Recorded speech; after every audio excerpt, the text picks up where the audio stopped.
Dan, here's your video from last night. So I know it's tricky when you're, trying to learn something new, especially when you're trying to learn the first movement, which is so different than what you're used to.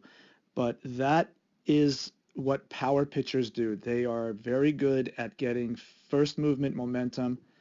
They get they get their body shifted out a little bit sooner. It doesn't have to be super aggressive, and it's not even the most important thing in the delivery, but it's just correlated to high velocity because when you're moving the mass of the body out sooner, um, then you have the ability to pick that speed up.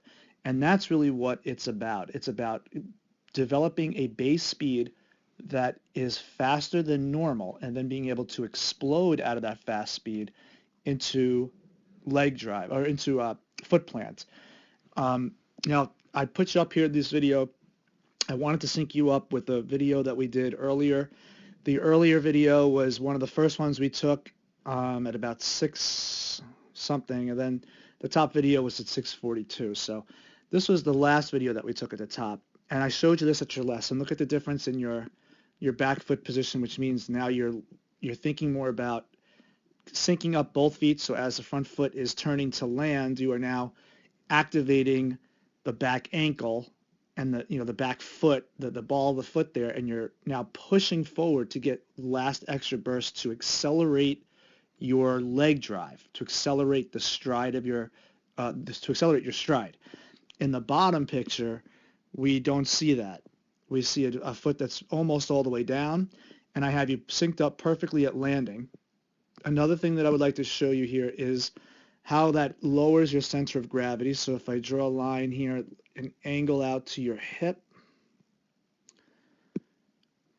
from your foot, you're at about 32 degrees. Let's draw an angle out here to your foot.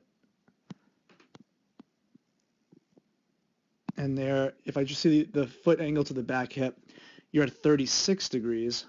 So you've already, 4 degrees lower than you were before. And I don't know what that translates into inches because I don't have like a bio lab on you, but that is a big improvement.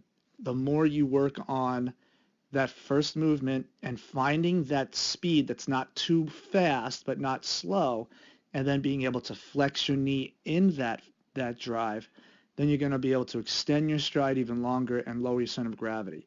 See, it's really important for a guy with your body type to use the ground because you need to utilize the ground forces as long as you can and as much as you can. So for your foot to come off the ground like this is great, but it'll be fantastic if that foot can get there and you're pushed a little bit off the rubber as you land that front foot. That's a tough thing to do when you are a certain body type that utilizes more of the ground forces and speed. But that's perfectly fine. You just want to keep in mind that this part of the body needs to activate, and then this knee needs to extend, and that will push your hips up more. It'll push your front hip up more when you get into leg drive. Your leg drive typically really begins about here. Now, if I was clicking this out in frames, it would be about I think it's the 18th frame. No, it's the 12th frame. I'm sorry, the 12th frame is where you would start leg drive. So right here is where you start to initiate leg drive because now you're opening the foot and the back foot is now being activated and the knee is going to now extend and give you that final burst. So you have a little bit of it, and that's a great start. You did a great job last night, so you should be impressed with the differences that we've seen. So let's take a look. I mean, take a look here. When you lift your front leg up in the first video we took earlier in the night, down here at on the bottom, you lift the front leg up, and here you're there. Here you've lifted the front leg up, and here's your force vector. The angle of your force vector here. Let's see what it looks like over here. It may be pretty close to being the same. Yeah, it's about the same. The angle's about the same. But as you descend the leg here, I love the way you start pushing out. and you are definitely a little further off the line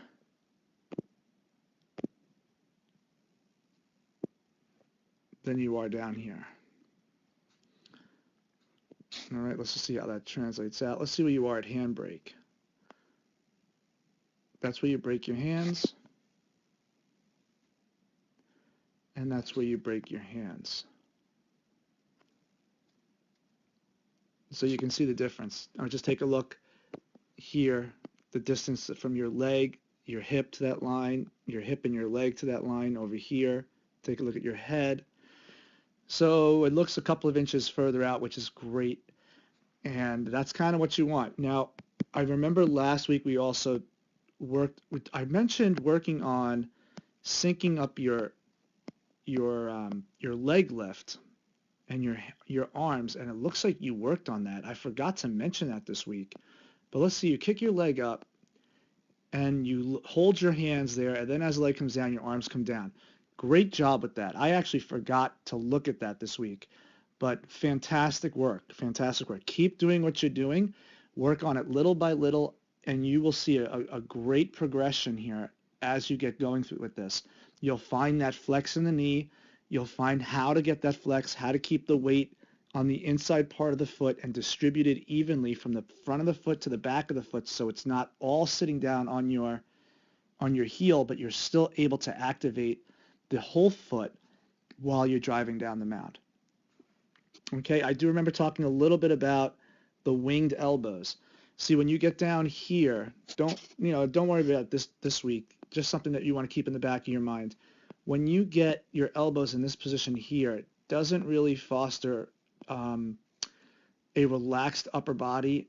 So, with these arms, where you want to keep these arms nice and relaxed, what I would do if I were you, if you wanted to start to work on this a little bit, let your arms relax here at this point. Instead of having them winged out like this, have your elbows drop lower, keep them closer to your body, and just drop the hand a little bit lower. And that will actually improve a lot of things up here. When your arm gets up, you probably won't get that arm up as high, and you probably won't pull the hand in towards your head so much. You'll get more of a range of motion, a larger range of motion for the forces of the body to use when you get that foot down. So I think in the future that's something we can work on, but good job. Work only on developing that first movement, a nice easy drift, and then work on trying to explode that drift a little bit more powerfully into landing. All right? And great job syncing up the arms and the leg. The leg comes up, the arms stay there. Now you're not interfering. What a big difference. I hope that feels a lot better for you. And I hope you're sensing now that you're moving your body a little faster. And that's key to velocity. And you're great at landing with your chin behind your belt buckle. I haven't seen too many kids do this. I mean, look at that. That's awesome. Don't change anything about that.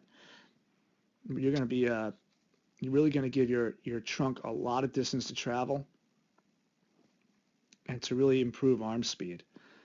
Okay? All right, good job. I'll see you soon.